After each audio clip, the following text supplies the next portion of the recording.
จ้าพี่น้องมากินก๋วยเตี๋ยวน้ำกันด้วยจ้า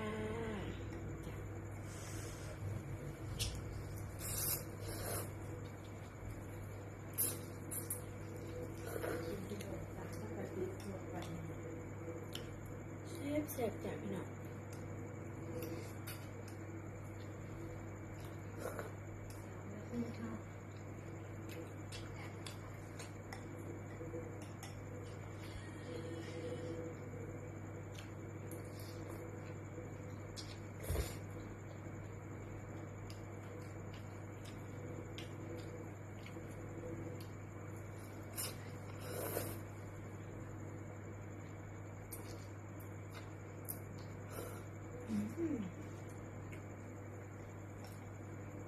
โอ้จ้าพี่น้อง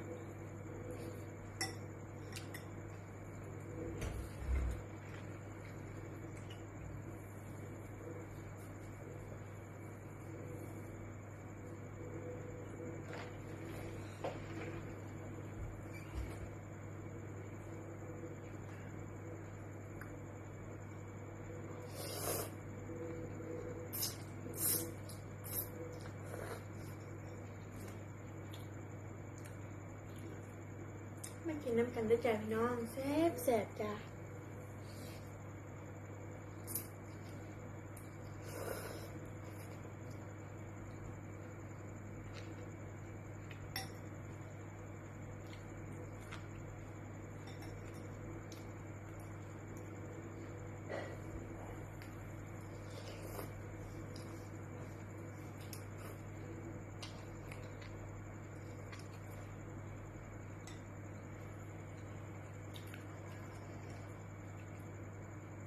สดน้ำแซ่บจ้า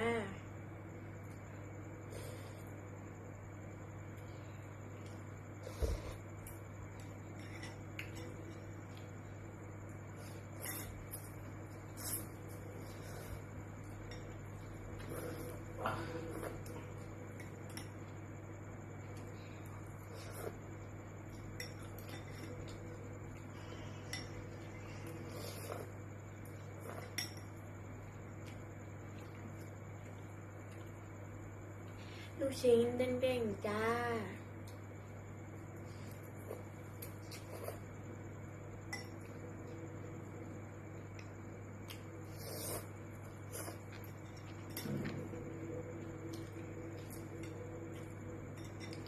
คลิปนี้น้องเบนก็ขอลาไปแค่นี้นะจ๊ะพี่น้อง